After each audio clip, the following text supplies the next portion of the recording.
Shabbat Shalom Mevorach, mes chers amis. On est Parashat Vaïchi, 5783, Medaber Israël Chaviv, Mira Anana. Deux psukim m'ont appelé dans cette paracha mon interrogation. C'est marqué Vayar Israël et Bnei Yosef, Vayomer Mi'ele. Israël a vu les enfants de Yosef et il a demandé Mi'ele, qui sont-ils? Yosef a répondu à son père, mais ce sont mes enfants, prends-les et bénis-les. Le passage continue et dit Ve'aine Israël kavdu mizoken. Lo yuchal lirot. Les yeux d'Israël étaient lourds, mizoken de sa vieillesse. Lo yuchal lirot, il ne pouvait pas voir. Mais on voit un peu plus loin que le patriarche avait toute sa tête, toute sa raison, puisque Vayishlach Israël et Yemino, il a lancé sa main droite, Vayachet al rosh Ephraim, et il l'a posé sur la tête d'Ephraïm, alors qu'il était le moins âgé, c'était pas l'aîné, mais Ménaché était l'aîné. Yosef lui a dit, mais tu te trompes. Et Israël lui a répondu, Yadati, Bni Yadati, je sais mon fils, Gam hu lihi eleam, lui aussi, il sera un grand peuple. On voit ici en tout cas qu'il y a quelque chose d'incompréhensible, car Israël, le patriarche, Yaakov avait toute sa tête, avec toute sa raison, puisqu'il a croisé les mains de manière à bénir en premier celui qu'il souhaitait, qu'il n'était pourtant pas l'aîné. Alors comment comprendre le premier pasouk qui dit qu'Israël a vu les Bnei Yosef et il a demandé mais qui sont-ils? S'il les a vus, comment peut-il demander qui sont-ils? Rashi répond à cette question en disant non, en vérité il voulait les bénir et donc il avait une vision spirituelle. Et que dans sa vision spirituelle, il ne voyait pas comment les bénir, car il a vu quelques défauts dans leur structure, la structure de leur neshamot, de leurs âmes. Et quand il aurait voulu les bénir, c'est éloigner de lui l'Esprit Saint, celui qui permet de ne pas regarder la personne seulement physiquement, mais d'en voir toute la stature, la structure de sa neshama, et de lui donner la bracha adéquate. L'Esprit Saint s'est éloigné de lui, il n'a eu qu'une vision matérielle. Ici intervient le Khatam Sofer. Les explications naturellement se sont multipliées sur ces psukim, mais le Khatam Sofer nous donne une explication très particulière. Rashi nous dit que quand Yosef a vu que son père, le patriarche Yaakov, n'avait plus l'Esprit Saint qui planait sur lui, n'avait plus cette vision profonde et prophétique, alors il a prié, il a été Mvakesh Rachamim, il a demandé la miséricorde d'Hachem, il a prié pour lui, et Akadosh Baruch Hu a fait revenir l'Esprit Saint, il a pu bénir ses fils.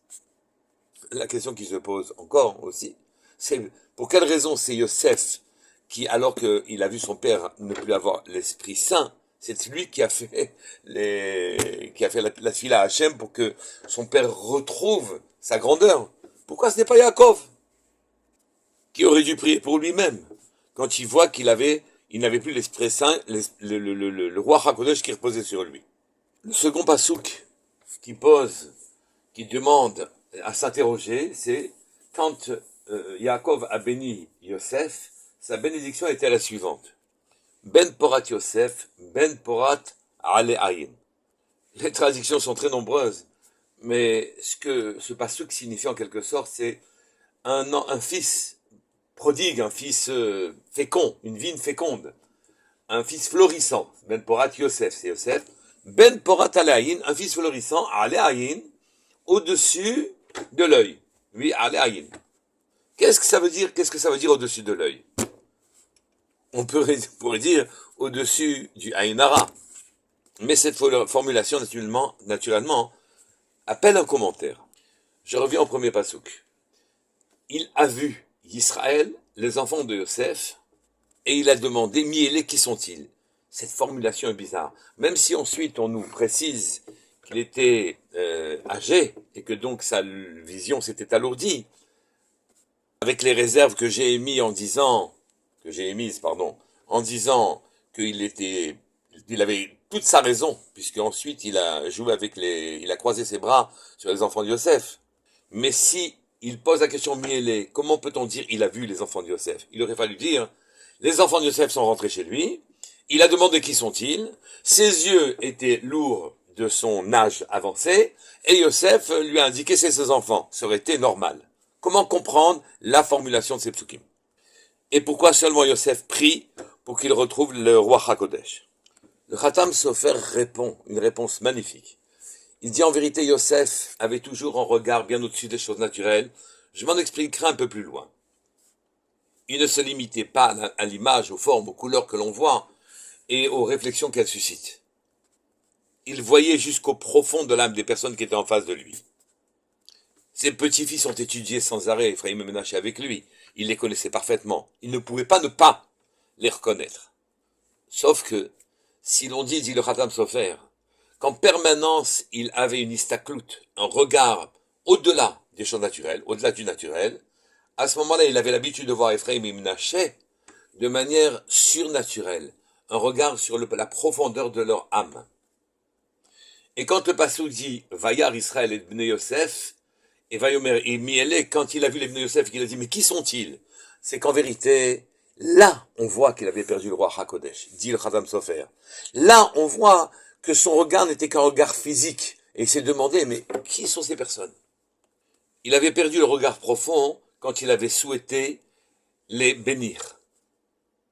Et Yosef lui dit, ce sont mes enfants, tu as étudié avec eux, mais tu ne les regardais que dans leur spiritualité, leur profondeur, tu voyais la stature, leur neshama, tu voyais, et aujourd'hui, tu ne les vois que matériellement. Et pourquoi Yosef, lui, a demandé Rachmanout, a demandé la miséricorde des cieux pour que son père retrouve le roi HaKodesh et puisse les voir comme il les voyait auparavant et puisse leur donner sa bracha? Pourquoi c'est Yosef qui devra prier pour son père? Pourquoi Yosef particulièrement? Le Likutei Halachot nous donne une explication merveilleuse sur la bracha de Yosef. Il faut lire en vérité que Yosef était florissant dans la matérialité, il était roi. Dans la spiritualité aussi, il était florissant, Ben Porat, Aléaïn, car son œil montait, il était Oléaïn. Son œil ne regardait pas les choses matérielles. La vie matérielle de Yosef a été pendant longtemps un véritable désastre. Ses frères étaient jaloux de lui, il a fait des rêves de grandeur, il a été vendu en esclave en Égypte, il a passé 12 ans en prison. Et pendant toutes ces années-là, il n'a pas perdu sa grandeur, il a gardé le souvenir de ses rêves, et il regardait ses rêves comme un ordre divin de devenir roi de l'Égypte et de voir ses frères, puis toute sa famille avec son père se prosterner à lui en Égypte. Il n'a pas perdu le fil de sa pensée, il ne s'est pas effondré dans une vision matérialiste des choses, dans laquelle il aurait pu tirer des plaisirs d'un côté matériel, des plaisirs physiques, et de l'autre côté, quand il était roi, il aurait pu tirer d'autres types de plaisirs, il n'est pas rentré dedans. Pendant 9 ans en étant roi, il aurait pu prévenir son père, mais pour respecter l'ordre divin qu'il avait et qui avait été le sien quand Akadosh Baruch Hu l'a fait rêver de sa grandeur, donc il a retenu que c'était un rêve prophétique et qu'il devait l'accomplir. Il a attendu 9 ans de manière à ce qu'il s'accomplisse en faisant d'abord venir ses frères, puis son père. En tant que roi, il avait évidemment une vision matérielle des choses, mais en tant que tzaddik, il avait une vision profonde. Et en vérité, il jonglait, il jouait de l'une et de l'autre de ces visions. D'un côté, une vision spirituelle parfaite où il voyait la profondeur des âmes, et de l'autre côté, un jeu politique parfait en tant que vice-roi, où il voyait la matérialité des choses normalement. Yosef donc, qui avait cette vision, qui est décrite comme Ben Porat Yosef Ale Ayin, il faut lire Ole Ayin, qui montait au-dessus de l'œil, qui était au-dessus, pas de l'œil du Ayin Hara, mais qui était au-dessus de l'œil, qui était capable de voir au-delà des représentations que fournissent notre œil, que fournissent nos yeux. C'est-à-dire que nos yeux nous donnent une représentation relativement grossière de la matérialité, et on a su la mettre en équation, on en connaît les couleurs, on en connaît les formes, on sait décrypter, on sait mettre en équation les formes de manière mathématique, les couleurs on les comprend aussi, on a fait des rapprochements pour connaître la psychologie à partir du moment où on regarde le visage. Tout ceci est bassement matériel. Yosef lui regardait le monde d'Hachem, le monde des Malachim. Il avait un regard très au-dessus de la matérialité et qui lui fournissait toutes les informations qui lui ont permis d'être ce qu'il a été. Mais puisque lui était capable de passer d'une vision à l'autre en tant que roi, puis en tant que tzaddik, et en tant que tzaddik, en tant que roi. Donc lui savait passer de l'une à l'autre. Lui devait faire une prière pour son père, devait demander à Kajou miséricorde pour que son père retrouve sa vision spirituelle.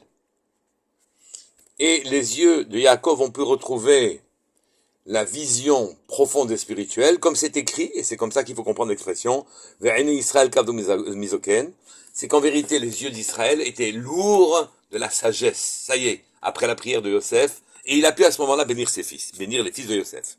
Dans le Kiryat Shema, on dit celui qui s'abîme dans une vision purement matérielle et très précise sur le plan matériel, finalement, va réunir et va être collecte toutes les connaissances actuelles que nous avons sur le plan scientifique, philosophique, psychologique. Et à ce moment-là, la vision matérielle réunie par les savants, entre guillemets, des peuples, cette vision matérielle va nous envahir, on ne pourra pas y échapper. La façon de voir du monde nous en sommes prisonniers. C'est ça que l'on dit. Velotatou, ne suivez pas vos yeux, car ils vous entraîneront votre cœur à ne penser, à ne voir que selon les choses matérielles. Et à partir de ce moment-là, s'interdit à vous la vision spirituelle. Nous avons fini le Sefer Bereshit. L'histoire est écrite. C'est l'histoire des Avot, des pères. On les appelle les pères parce que désormais, tous les événements qui vont suivre ne sont que les conséquences des